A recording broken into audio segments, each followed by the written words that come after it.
రామరాజ్యం channel ప్రేక్షకులకు నమస్కారం. ఇది జయరంగల కృష్ణయ్య. ఈరోజు ప్రధాన అంశం విగ్రహం నిగ్రహం, కబదార్, పులివెందుల భవిష్యత్ రాజకీయం అనే అంశంపై విశ్లేషణ. పులివెందులలో విగ్రహాల పరిస్థితి భవిష్యత్తులో ఏ విధంగా ఉంటుందో, విగ్రహాల ఏర్పాటు పరిస్థితి భవిష్యత్తులో ఏ పరిణామాలకు దారితీస్తుందో, పులివెందుల రాజకీయం అసలు భవిష్యత్తు అనుకుంటే ఏ విధంగా ఉంటుందో ఒకరికొకరు హెచ్చరికలు, ఒకరికొకరు కబదార్ అంటూ ఉన్నారు. అది ఏ విషయంలో అంటే పులివెందుల పట్టణంలోని పలు మెయిన్ రోడ్డు కూడల్లో కావచ్చు, అటు తర్వాత ఇతర రకాలైన వాతావరణ పరిస్థితుల ప్రకారం కావచ్చు, అక్కడక్కడ పులివెందులలో దివంగత వైఎస్ రాజశేఖర రెడ్డి విగ్రహాలను ఏర్పాటు చేసుకున్నారు వైసీపీ పార్టీ నేతలు. ఆ విగ్రహాల వల్ల గతంలో ఎటువంటి సమస్యలేమీ లేవు, కానీ ఇప్పుడు ఆ విగ్రహాల వల్ల లేనిపోని సమస్యలు వస్తూ ఉన్నట్టు ఉన్నాయి. ఆ విగ్రహాలు ఎంతవరకు ఉంటాయో ఒకరు ఛాలెంజ్లు విసురుకుంటున్నారు, ఒకరు హెచ్చరికలు జారీ చేసుకుంటూ ఉన్నారు, ఒకరికి ఒకరు కబదార్ అంటూ మీడియా సమావేశాన్ని ఏర్పాటు చేస్తూ ఉన్నారు. ముఖ్యంగా ఈ పరిస్థితి ఎందుకు పులివెందులలో వచ్చింది అంటే మహానాడు కార్యక్రమం కడపలో నిర్వహిస్తూ ఉన్నారు. 3 రోజుల కార్యక్రమం. ఈ 3 రోజుల కార్యక్రమానికి పులివెందుల ఇన్ఛార్జ్ అయినటువంటి బీటెక్ రవి, తెలుగుదేశం నాయకులు, కార్యకర్తలు వాళ్ళు ఎన్నో రకాలైన జెండాలను కట్టారు, ఎన్నో రకాలైన కటౌట్లను ఏర్పాటు చేసుకున్నారు. ఆ తర్వాత పులివెందులంతా పచ్చదనాన్ని ఏర్పాటు చేసే దిశ వైపు వాళ్ళు వెళ్ళారు. ఎందుకు అంటే మహానాడు కార్యక్రమం అంటే ఒక పండుగ వాతావరణం అని ఉద్దేశంతో అందులో భాగంగా దివంగత వైఎస్ రాజశేఖర రెడ్డి విగ్రహాలు ఉన్నాయి. ఆ విగ్రహాల వద్ద ఆ దివంగత రాజశేఖర రెడ్డి విగ్రహానికి ఈ జెండాలు కట్టారు అని, ఆ జెండాలను వెంటనే తీసేయాలి అని డిమాండ్ చేశారు వైసీపీ నేతలు, కార్యకర్తలు.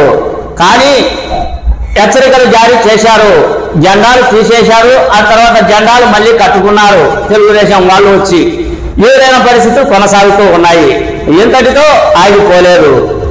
పులివెందుల ఇన్ఛార్జ్ అయినటువంటి బీటెక్ రవి వెంటనే స్పందించాడు.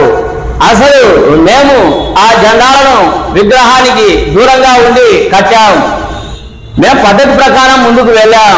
రాజశేఖర రెడ్డి అంటే మాకు అభిమానం ఉంది, మీకే రాజశేఖర రెడ్డిని అవమానపరచాలనే దురుద్దేశం మీకు ఉన్నట్టు ఉంది.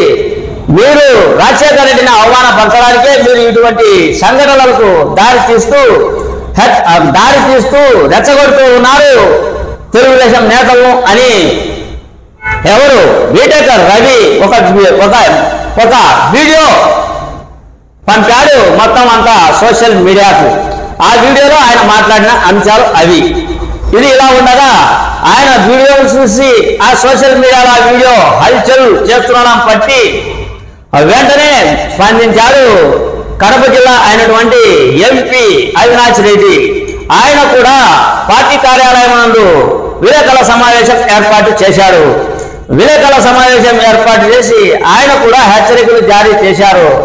మా నాయకులు సంయమనం పాటిస్తూ ఉన్నారు, మీరు ఇష్టానుసారం మీరు జెండాలు ఎక్కడంటే అక్కడ మా విగ్రహాలకు ఆనుకొని కట్టవద్దు, కడపలో కూడా పద్ధతి ప్రకారం తీసేశారు. ఇక్కడ ఎందుకు ఒకరికొకరు అధికారులు, ఒకరి మీద ఒకరు పోలీసు, ఆ తర్వాత మున్సిపల్ కమిషనర్ ఒకరి మీద ఒకరు నెపం వేసుకుంటూ ఆ జెండాలను తీసివేయలేదు.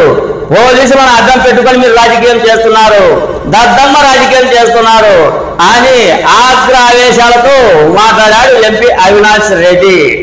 ఇది ఇలా కొనసాగితే ఏ విధంగా దారి తీస్తుందో, ఎటువైపు రాజకీయ పరిణామాలు దారి తీస్తాయో అన్న సందేశాన్ని అటు తెలుగుదేశం పార్టీ నాయకులు, ఇటు వైకాపా నాయకులు చెప్పుకుంటూ వస్తూ ఉన్నారు మీడియా సమావేశాలలో. ఇది పక్కన పెడితే పట్టణ మాజీ అధ్యక్షుడు అయినటువంటి వెంకట్రామరెడ్డి, బ్రాహ్మణపల్లికి చెందిన వెంకట్రామరెడ్డి, అటు తర్వాత వేముల మండల ఇన్ఛార్జి, తెలుగుదేశం ఇన్ఛార్జి అయినటువంటి పార్థసారథి రెడ్డిలు తీవ్రంగా వైసీపీ నేతలకు హెచ్చరికలు జారీ చేశారు.